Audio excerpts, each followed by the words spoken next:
Selamat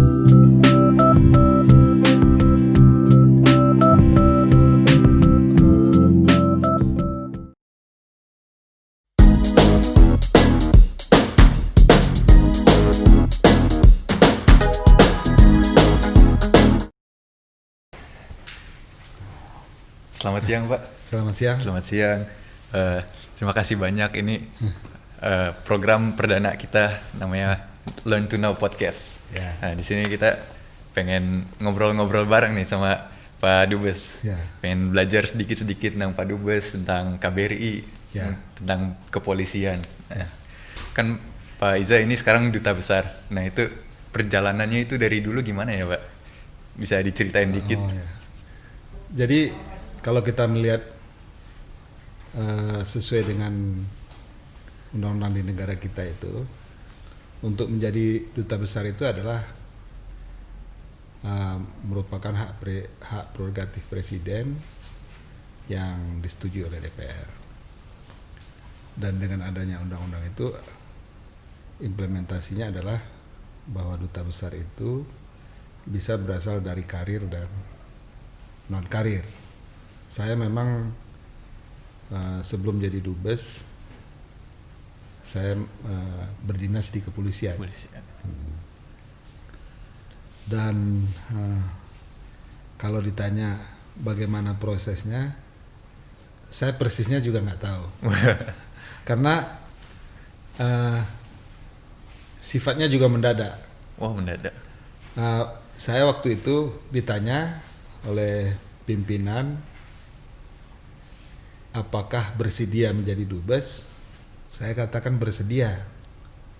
Tahu-tahu setelah itu 2 minggu saya disampaikan siap-siap untuk jadi dubes di Myanmar. Jadi waktunya terlalu cepat gitu. Sehingga saya juga tidak menduga sama sekali. Ketika saya coba setback gitu, kenapa mungkin dari pimpinan Polri mempercayakan saya menjadi dubes, kemudian juga presiden menyetujui karena latar belakang pengalaman. Nah, jadi saya pada waktu masih umur 30-an lah, sampai 40, saya banyak aktif di perjanjian multilateral, dan sampai umur 46 itu saya bilateral. Dengan negara lain ya, Pak? Dengan negara lain. Jadi langkah saya waktu itu adalah ketika saya dapat tugas, waktu itu terutama saya di divisi hukum untuk mewakili Indonesia dan ditunjuk dari Polri, saya rajin. Wah. Karena saya orang berlatar belakang hukum, saya melihat ini sesuatu yang baru gitu. Jadi pertama itu saya diajak untuk menjadi delegasi Indonesia di pembentukan Mahkamah Pidana Internasional.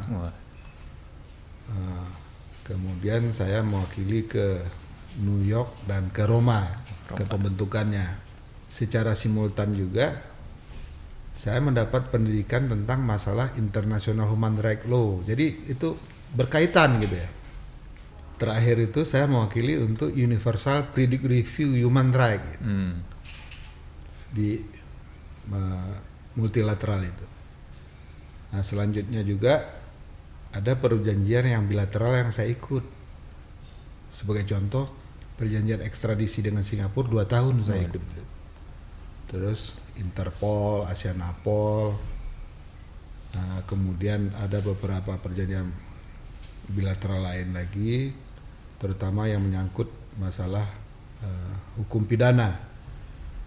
Perjanjian TSP dengan Prancis, penjajakan ya. Kemudian waktu itu MLA dengan Hong Kong, mutual legal assistance ya dengan Hong Kong, dan beberapa kerjasama di bidang HAM dengan negara lain. Jadi saya beranggapan mungkin dengan melihat riwayat hidup dan pengalaman saya itu, kebetulan Myanmar juga butuh karakteristik dubes yang spesifik, terutama mengenai masalah politik domestik Myanmar ya. Iya. Dan kita juga tahu selama ini bahwa politik domestiknya itu mereka sekarang sedang bertransformasi dari negara yang dulunya tertutup menjadi terbuka gitu ya. Iya. Jadi mungkin itu kalau menurut saya. Saya juga ngerasa sih udah terbuka, mungkin produk-produk luar masuk sekarang gitu ya. Perjalanannya ini banget ya Pak. Iya. Kayak ada polisi tidur gitu dadakan. Mungkin menjadi dubes itu sesuatu hal yang baru. Jadi rajin gitu ya Pak. Untuk mengejar menjadi seorang duta besar. Iya. Jadi dengan pengalaman saya yang sebelumnya, memang saya banyak berhubungan dengan diplomat Indonesia waktu itu. Ada beberapa kompartemen di Kemlu yang saya akrab waktu itu, kalau nggak salah Direktorat HAM dan sebagainya. Kebetulan ya waktu saya di Biro Hukum itu. Nah itu yang mungkin kalau menurut saya yang jadi dasar atau mungkin juga menjadi ini saya untuk menjadi dubes. Oh iya, ngomong-ngomong diplomat nih Pak. Diplomat kan pasti ditempatkan ke negara lain seperti Pak Dubes ini, jadi duta besar, kerjanya di KBRI. Nah, KBRI itu salah satu tugasnya itu kan berhubungan dengan negara lain, dengan negara setempat, dengan KBRI lain. Itu merupakan suatu namanya diplomasi. Nah, di setiap KBRI kan pasti ada hubungan diplomasi dengan negara setempatnya. Pengen nanya nih Pak, kalau hubungan diplomasi Indonesia dengan Myanmar itu bagaimana Pak? Jadi setelah saya tahu atau setelah saya disampaikan bahwa saya menjadi duta besar di Myanmar, saya coba searching. Makanya sekarang mungkin jauh lebih gampang, saya searching di internet. Ya, internet apa ini masalahnya. Nah, kemudian di situ saya bisa melihat bahwa Indonesia dengan Myanmar itu adalah negara bersahabat sejak dari awal. Sejak dari awal ya. Artinya ketika kita berjuang sama-sama untuk merdeka, itu adalah negara sahabat yang saling mendukung. Dan yang kedua, kita mempunyai kalau saya lihat dengan lokasi kita yang di Asia Tenggara ini, karakteristik budaya itu ada kemiripan gitu.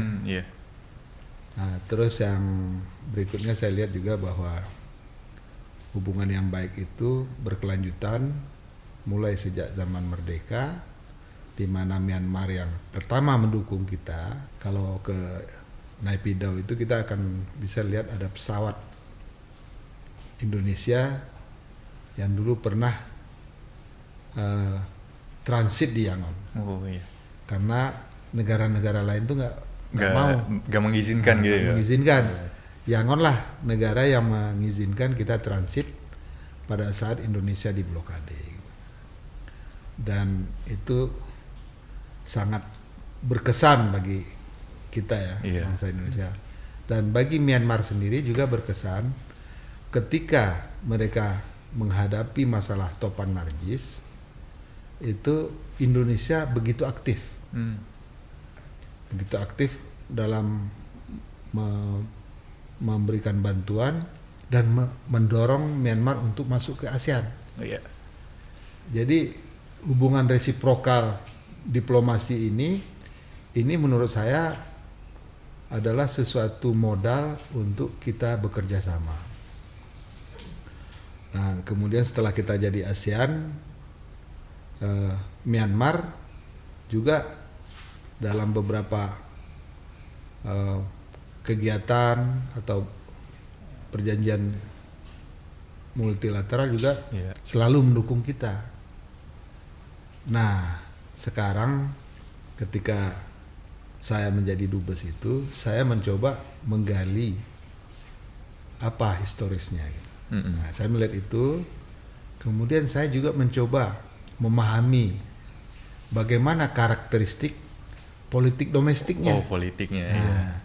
artinya di sini kita begini, karena saya juga dosen politik hukum internasional, politik hukum ya, termasuk politik hukum internasional, bahwa ketika kita mencoba menjalin kerjasama bilateral, maka kita harus tahu bagaimana konstruksi politik di negara itu, sehingga kita bisa menjalin hubungan sama. Iya.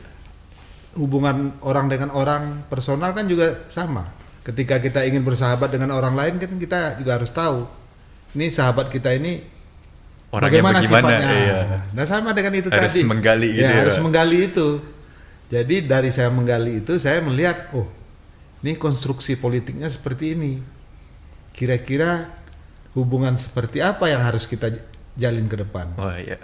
Sebagai sahabat, kita nggak bisa mengatakan sebagai sahabat terus kita memaksakan apa maunya kita. Oh iya. Tapi kita bagaimana berempati. Wah, ini saya. Dan ketika orang mengatakan dia begini, kita harus melihat dari sisi sahabat kita Sisi itu. sahabat. Tidak boleh kita dari sisi orang lain. Nah, itu yang saya coba ketika saya melihat bilateral itu. Itu langkah-langkah yang saya lakukan ketika menjadi dubes. Dan dari hal-hal itu saya juga mencoba mengevaluasi situasi di kedutaan. Nah, kalau dalam dagang itu ada namanya tuh stok oknum. Oh iya. Nah, ya. Nah, jadi saya lihat ini apa ini di kedutaan ini apa kelebihan kekurangannya. Terus apa yang bisa digali sebagai potensi. Nah, itu yang saya lakukan. Dan ketika saya melihat itu, saya melihat ada potensi yang bisa dikembangkan dan itu juga sebagai masalah bisa diselesaikan adalah masalah ketika kita punya sekolah, itu yang saya lakukan itu. Iya. Ya. Kayak di biologi, saya pernah belajar ada namanya simbiosis mutualisme ya. Itu berarti saling menguntungkan. Jadi kita sebagai negara tamu di sini kita saling menguntungkan dengan negara setempat ya. Nah itu kan kalau ngomongin politik itu sesuatu yang besar, hubungan politik, diplomasi.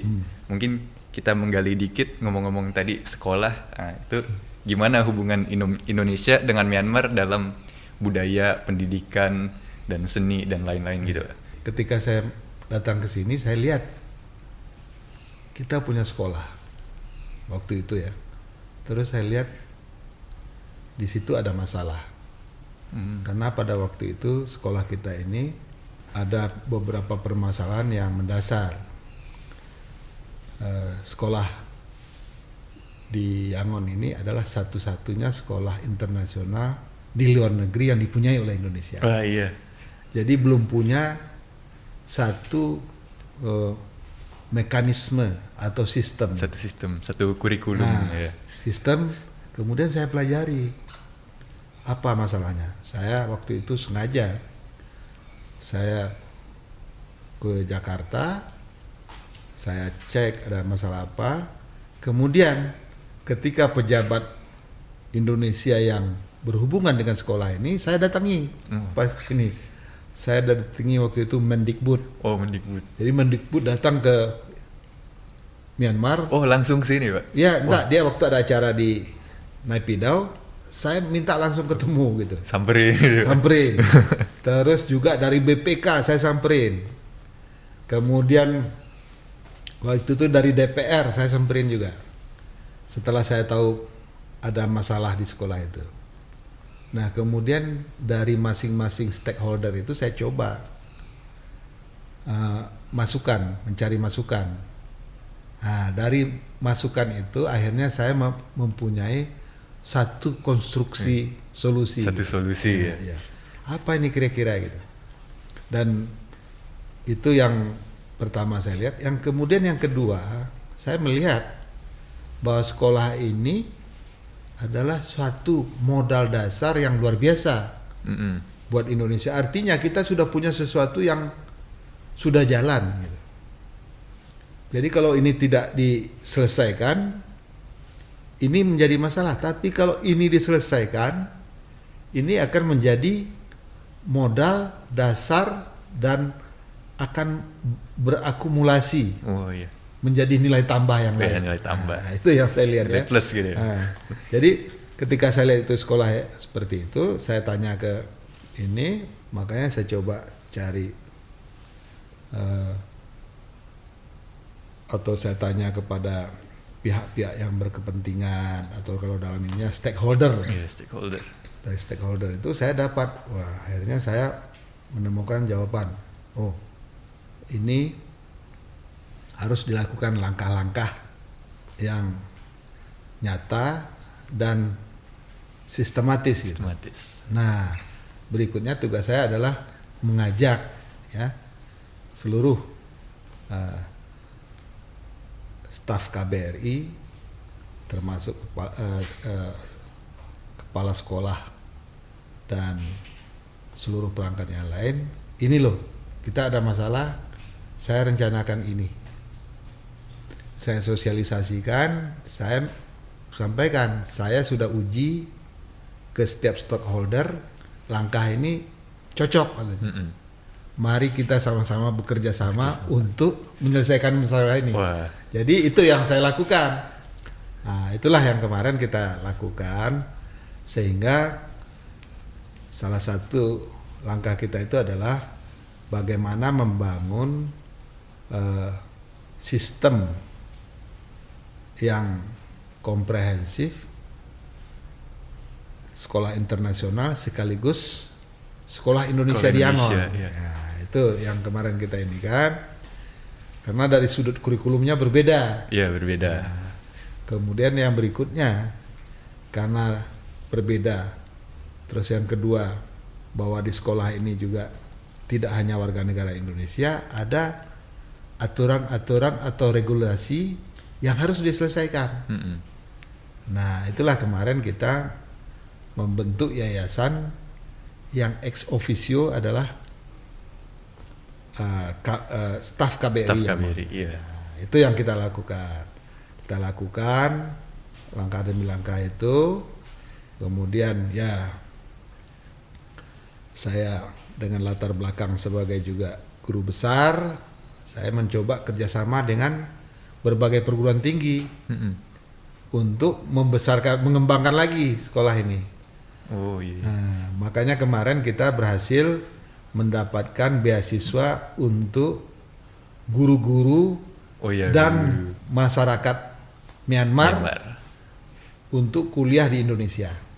Nah, itu yang kita dapatkan di Brawijaya itu 3 orang, kemudian di Universitas Negeri Padang itu 8 orang, kemudian di Universitas Andalas 9 orang.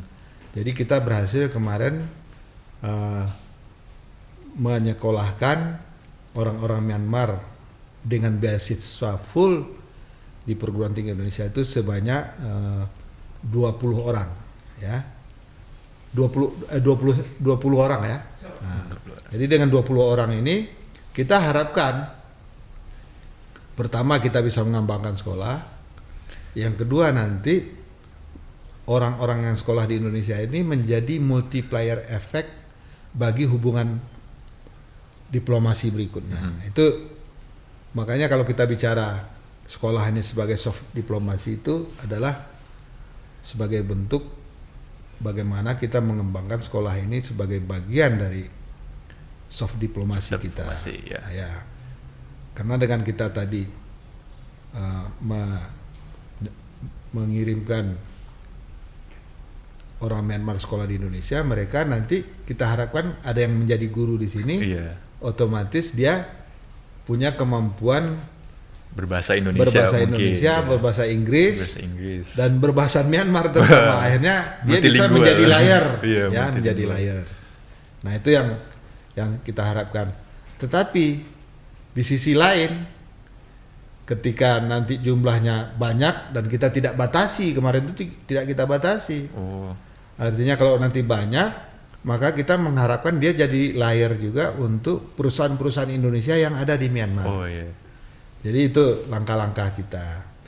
Sehingga dengan kita melakukan langkah-langkah itu, solusi di sekolah internasional ini bisa kita tuntaskan, dan kita juga akhirnya memberikan suatu gairah baru untuk guru-guru kita di Myanmar. Ya. Artinya guru-guru kita juga di sini, pas di sini dia juga punya pengalaman. Selain mengurus siswa Indonesia yang jumlahnya terbatas, tapi dia juga bisa mempraktekkan ke murid-murid internasional. Ya. Jadi itu saya lihat multiplier efeknya yang luar biasa, makanya saya selalu menekankan ke seluruh staf KBRI, ini adalah soft diplomasi kita bisa selesaikan ini dengan baik, kita bangun sistemnya dengan baik, ini merupakan sesuatu yang bisa menjadi legacy kita ketika kita selesai. Jadi itu yang sering saya sampaikan dan saya beri semangat baik terhadap guru-guru maupun staf. Kita selesaikan ini. Dan saya berharap ketika saya di sini, ini sistemnya sudah terbangun. Sehingga pas saya pergi, pejabat baru masuk, dia tidak pusing lagi. Dia sudah melihat sesuatu yang sudah berjalan secara sistematis. Jadi dia tinggal melanjutkan, tidak ada keraguan bagi dia lagi. Itu yang saya targetkan sebenarnya untuk masalah sekolah itu. Jadi dengan ada soft diplomasi, jadi semua pejabat, staf, guru-guru itu merasa pengalaman yang berkesan gitu, multitasking, multiplayer gitu. Mungkin masa jabat Pak Dubes kan masih ada nih. Itu semua sudah tercapai dengan sekolah internasional, dengan hubungan politis. Mungkin ada gak yang Pak Dubes itu ingin lakukan ke depannya untuk hubungan Indonesia dengan Myanmar? Karena pandemik ini kan semua jadwal kita itu kan mundur. Nah, itu yang saya rasakan. Termasuk kemarin ketika kita mengirimkan sekolah itu, kita targetkan kemarin itu, sebenarnya saya mentargetkan selama saya menjabat jadi Dubes, saya mentargetkan 40 sampai 50 orang. Wah, banyak juga. Yang dikirim ke Indonesia gitu. Nah, ini kita baru 20 gitu ya. Karena situasi pandemi 20 baru kita. Terus yang saya inikan lagi adalah bahwa sekolah ini sudah terbangun secara sistematis dalam periode saya menjabat itu, artinya mungkin sekitar 1,5 tahun lagi itu udah selesai gitu ya. Tetapi dengan adanya pandemi ini juga, bahwa ada hal-hal yang belum terlaksana. Kita rencanakan membangun infrastruktur gedung, laboratorium dan pustaka, itu terhambat. Kita dari awal sudah targetkan bulan kemarin itu bulan pas musim kemarau itu. Bulan Mei. April, Mei. Ini sudah sampai Desember kita tidak bisa bangun gitu. Kemudian juga yang hubungan kita dengan perguruan tinggi di Indonesia juga agak terkendala, karena dengan situasi pandemi ini beberapa perguruan tinggi itu menyetop sementara penerimaan mereka dari luar, terutama yang beasiswa gitu. Jadi itu juga yang menjadi tantangan kita. Jadi yang menjadi target saya adalah bagaimana pekerjaan-pekerjaan yang kemarin sudah kita rintis mampu saya selesaikan sebelum saya selesai menjadi Dubes. Termasuk tadi membangun sistem sekolahnya, bagaimana ininya. Dan kita kemarin itu juga, kalau misalnya bulan Maret itu selesai bisa dibangun, awal tahun ini kita berharap bahwa kita sudah bisa untuk mendapat sertifikasi Cambridge untuk sekolah internasional kita. Tapi dengan mundur ini saya agak khawatir juga. Ini sampai nggak selesai masa tugas saya gitu. Nah, itu target-target yang ingin saya capai. Jadi artinya masa berikut ini masih ada target yang masih saya kejar untuk membangun infrastruktur sekolah sebagai soft diplomasi ini dan menuntaskannya gitu. Mungkin walaupun banyak tantangan tetap semangat ya Pak. Ya, harus tetap semangat. Iya. Pengen flashback dikit nih Pak ke tentang kepolisian. Pak Iza itu kan seorang profesor ya di PT IKA. Nah, saya dengar-dengar nih Pak Dubes itu penggagas program pasca sarjana, bener gak? Ya. Wah, itu gimana ceritanya Pak?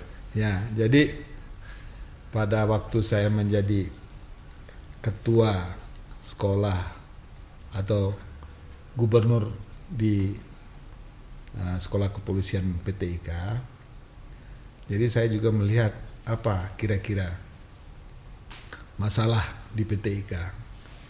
Dan pada waktu itu awal adanya Undang-Undang 12 tahun 2012 tentang pendidikan tinggi.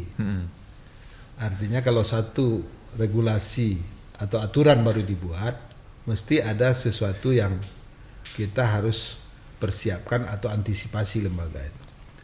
Nah, jadi di situ saya melihat bahwa PT IKA ini sebagai suatu perguruan tinggi, itu di dalam undang-undang itu disebutkan bahwa perguruan tinggi itu paripurna kalau dia sudah bisa menyelenggarakan pendidikan sampai ke program S3 gitu. Nah, jadi pada waktu itu saya melihat bahwa ini saya juga harus bangun sistem juga gitu ya. Iya. Jadi sama kayak di sini. Ini harus saya bangun sistem. Nah, pada waktu saya melihat ada masalah di undang-undang kedepannya, kemudian saya di PT IKA, maka saya pada waktu itu melakukan langkah-langkah untuk mengurus mandat untuk menyelenggarakan pendidikan S3-nya. Oh, S3 ya. Walaupun di sana di undang-undang itu disebutkan bahwa pendidikan tinggi itu dilakukan moratorium. Moratorium itu maksudnya pemberhentian sementara. Tapi saya diskusikan dengan pejabat Dikbud waktu itu, Pak, ini memang betul moratorium, tapi di bawahnya ada. Tetapi bisa dibuka apabila diperlukan. Iya. Saya sampaikan ini PT IKA ini perlu saya bilang. Karena dia adalah lembaga pendidikan kedinasan. Akhirnya dengan ya udah kalau Pak Gubernur bisa mengurus administrasinya silakan aja diajukan. Wah, iya.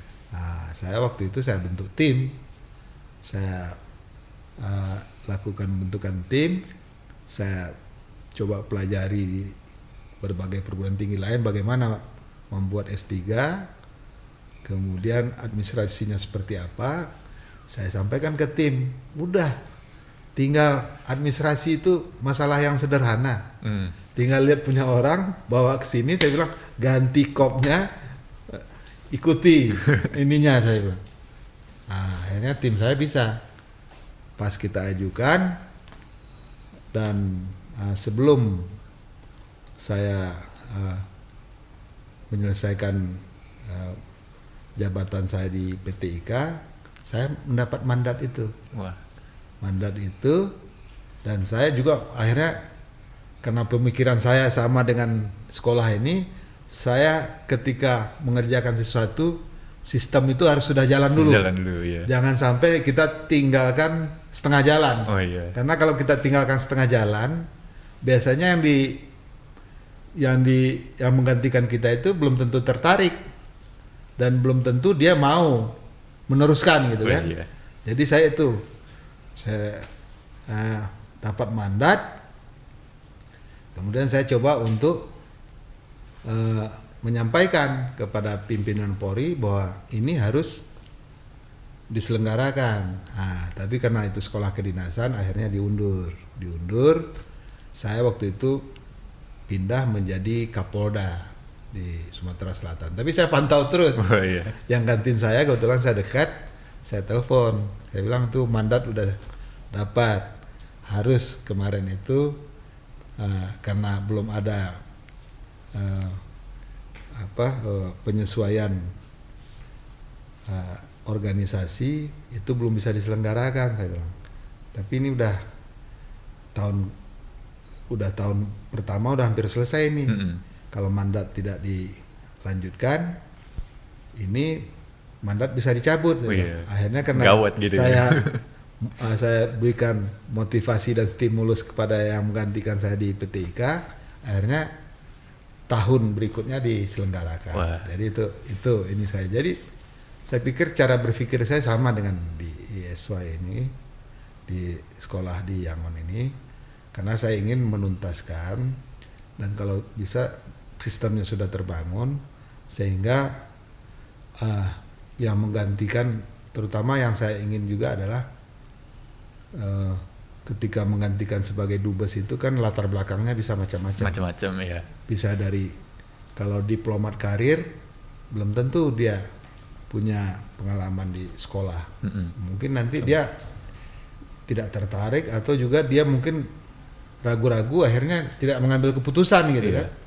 Makanya saya ingin menuntaskan masalah sekolah ISY ini sebelum saya selesai tugas di Yangon. Dan itu saya sampaikan juga kepada seluruh staf, ini bukan tugas dan tanggung jawab saya sendiri, tapi ini tugas dan tanggung jawab kita bersama.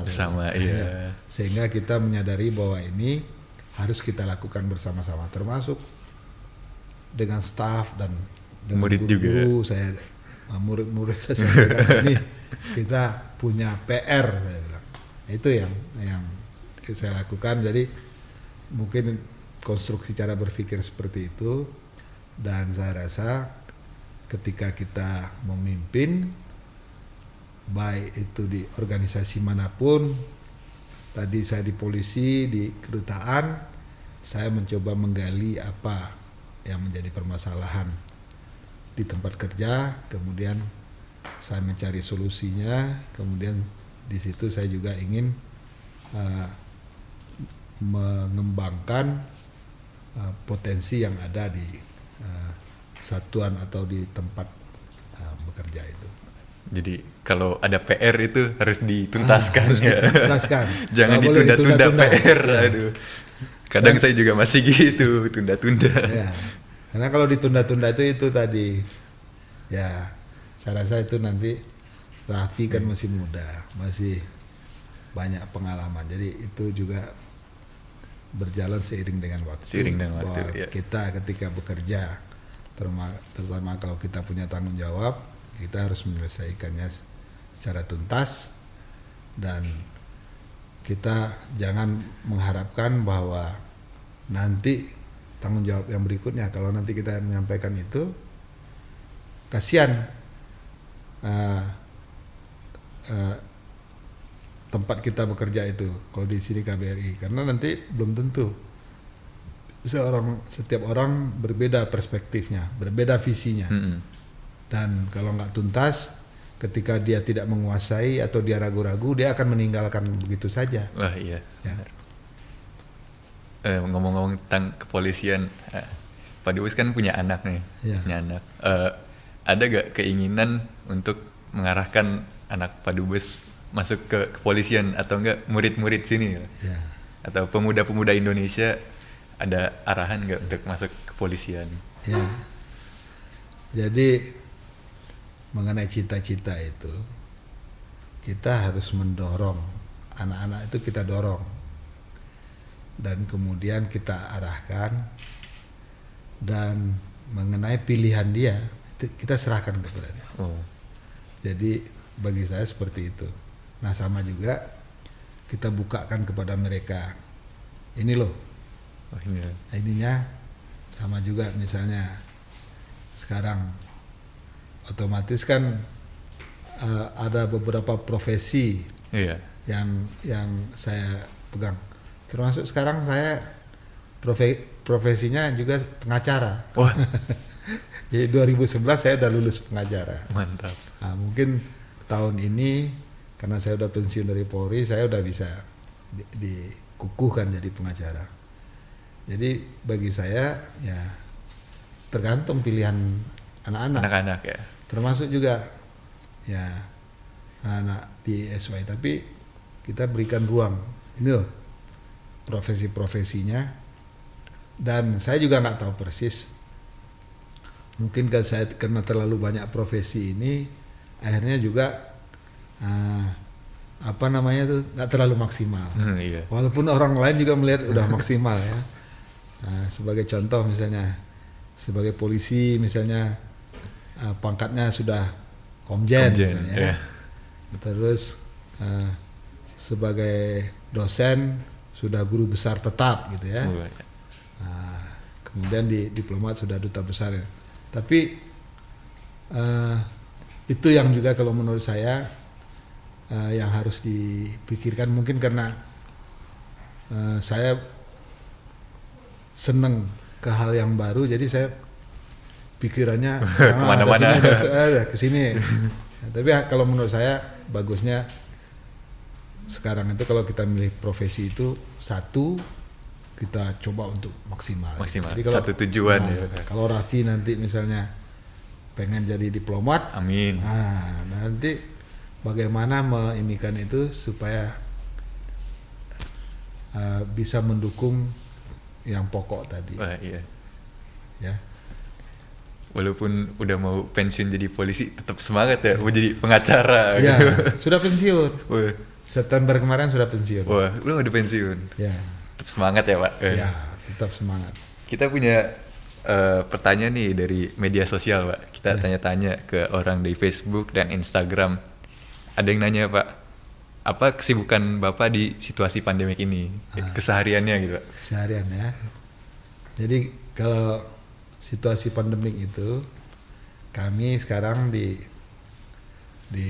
Wisma lah, bagaimana tetap punya kesibukan dan bagaimana juga kita tidak berinteraksi terlalu banyak dengan orang. Jadi pagi-pagi setelah sholat subuh kita olahraga. Wah. Rata-rata kita tiap hari itu jalan dan senam. Itu mungkin sekitar 2 jam. Wah, lama juga. Lama ya. Kita dari sini jalan ke People Park. Di People Park kita jalan kaki 1 jam. Setelah itu senam. Setelah itu baru balik ke sini lagi. Jadi itu butuh waktu 2 jam itu. Wah. Dan kemudian dengan situasi pandemik ini saya juga ada nilai positif yang saya ambil. Saya coba ngambil hikmahnya bahwa selama pandemik ini bisa konsentrasi mengajar. Oh. Jadi dari Yangon ini saya bisa mengajar ke PT IKA, Trisakti, sama Jayabaya. Di Jayabaya saya ngajar S3, di Trisakti ngajar S2, di PT IKA ngajar S2 dan S3. Nah, kemudian juga kuliah-kuliah yang sifatnya pakai Zoom, kemarin juga di Lemhanas. Nah, nilai positif yang saya ambil, saya mencoba untuk mengalinya bahwa saya mengevaluasi lagi bahan ajar. Ini apa ini? Jadi banyak waktu luang ya, Pak, waktu luang untuk mengkoreksi, kemudian nanti diperbaiki untuk bahan mengajar selanjutnya. Terima kasih, Pak, sudah menyempatkan waktunya untuk berbicara, belajar. Semoga podcast kita akan berjalan dengan lancar ke depannya. Ya. Amin. Amin. Terima kasih. Sekian, Pak. Terima kasih, Pak.